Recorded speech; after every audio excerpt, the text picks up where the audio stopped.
Hi friends, welcome to యార్ cinema. ఈరోజు మన వీడియో ఏంటంటే కొన్ని సినిమాల్లో బ్యాక్గ్రౌండ్ స్కోర్ చాలా బాగుంటుంది. అండ్ ఒక సినిమా హిట్ అవ్వాలన్నా బ్యాక్గ్రౌండ్ స్కోర్ చాలా ఇంపార్టెంట్. అయితే ఈరోజు మనం ఈ వీడియోలో ఈ 2024 top 10 best background score music ఇచ్చిన మూవీస్ ఏంటో ఈ వీడియోలో క్లియర్గా తెలుసుకుందాం. పదండి. వీడియో చాలా ఇంట్రెస్ట్గా ఉంటుంది, ఎండ్ వరకు మిస్ కాకుండా చూడండి. వీడియోని లైక్ చేయండి. ఇక లాస్ట్ నుంచి మొదలెడదాం. 10th ప్లేస్లో మన శివకార్తికేయన్ నటించిన అమరన్ మూవీ. అమరన్ మూవీలో బ్యాక్గ్రౌండ్ స్కోర్ చాలా బాగుంది ఫ్రెండ్స్. రీసెంట్ టైంలో మంచి బ్యాక్గ్రౌండ్ స్కోర్, అటు ఎమోషనల్గా ఇటు మంచి ఫైట్స్ అండ్ ఆ డ్రామాకు తగ్గట్టుగా బ్యాక్గ్రౌండ్ స్కోర్ జీవి ప్రకాష్ గారు ఇచ్చారు. చాలా బాగుంటుంది. నాకైతే బ్యాక్గ్రౌండ్ స్కోర్ చాలా బాగా నచ్చింది. మరి మీకు నచ్చిందా? ఇక 9th కమిటీ కుర్రోళ్ళు. ఈ మూవీ స్టోరీ బాగుంది అండ్ బ్యాక్గ్రౌండ్ స్కోర్ కూడా చాలా బాగుంది. సాంగ్స్ అయితే చెప్పనవసరం లేదు, చాలా బాగుంటాయి. అండ్ ఎమోషనల్గా ఆ బ్యాక్గ్రౌండ్ స్కోర్ మనల్ని బాగా ఏడిపిస్తుంది. అండ్ ఇంటర్వెల్ అప్పుడు చూసారు కదా, ప్రతి ఒక్కరు కన్నమ్మటి నీళ్ళు వస్తాయి, అలా ఉంటుంది బ్యాక్గ్రౌండ్ స్కోర్. నాకు మ్యూజిక్ మాత్రం చాలా బాగా నచ్చింది. నెక్స్ట్ 8th హరం హర, మన సుధీర్ బాబు నటించిన మూవీ బాగుంది ఫ్రెండ్స్, నాకు నచ్చింది. అయినా సరే బ్యాక్గ్రౌండ్ స్కోర్ మాత్రం వేరే లెవెల్. అసలు ఆ టైటిల్ ట్రాక్ అయినా అండ్ ఇంటర్వెల్ అప్పుడు ఇలా బ్యాక్గ్రౌండ్ స్కోర్ మాత్రం చాలా బాగుంటుంది. నాకైతే బ్యాక్గ్రౌండ్ స్కోర్ నచ్చింది. ఇక 7th మన ధనుష్ నటించిన రాయన్ మూవీ బాగుంది ఫ్రెండ్స్, హిట్ అయింది. అండ్ బ్యాక్గ్రౌండ్ స్కోర్ చాలా బాగుంటుంది.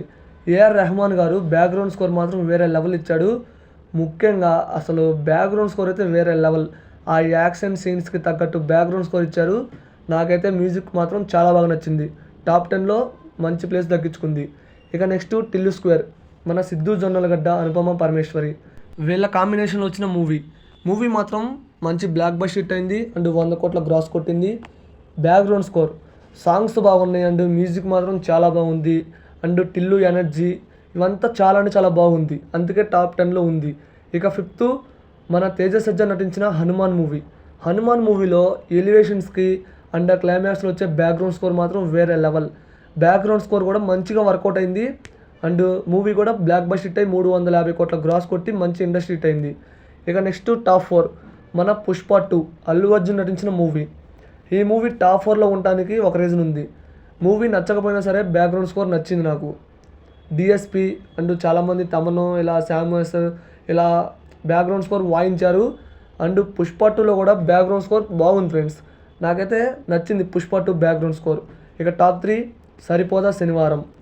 అసలు జేమ్స్ విజిఎం గారు బ్యాక్గ్రౌండ్ స్కోర్ మాత్రం వేరే లెవెల్. అసలు ముఖ్యంగా సరిపోదా శనివారంలో బ్యాక్గ్రౌండ్ స్కోర్ ఉంటుంది, వేరే లెవెల్ ఉంటుంది. సినిమా చూడండి, ఇంటర్వెల్, ఇంట్రడక్షన్ అండ్ క్లైమాక్స్ ప్రతి చోట బ్యాక్గ్రౌండ్ స్కోర్ మాత్రం ఇచ్చి పడేశాడు అసలు. నెక్స్ట్ కల్కి 2898 ఏడి. కల్కి మూవీలో కూడా బ్యాక్గ్రౌండ్ స్కోర్ చాలా బాగుంది ఫ్రెండ్స్. సంతోష్ నారాయణ ఎలివేషన్స్కి అండ్ సిచ్యువేషన్కి తగ్గట్టుగా బ్యాక్గ్రౌండ్ స్కోర్ ఇచ్చారు. చాలా బాగా వర్కౌట్ అయింది.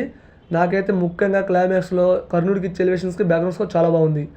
ఇక ఫస్ట్ దేవరా పార్ట్ 1కి అనిరుద్ధ్ గారు బ్యాక్గ్రౌండ్ స్కోర్ ఇచ్చి పడేశాడు అసలు. టాప్ 1 అంటే ఆయుధ పూజ సాంగ్ ఇప్పటికీ నేను డైలీ వింటున్నా, అందుకు నాకు బాగా నచ్చింది బ్యాక్గ్రౌండ్ స్కోర్. అదొకటే కాదు, అన్ని సాంగ్స్ బాగుంటాయి. అండ్ బ్యాక్గ్రౌండ్ స్కోర్ ఎలివేషన్స్కి వేరే లెవెల్లో ఉంటుంది బ్యాక్గ్రౌండ్ స్కోర్.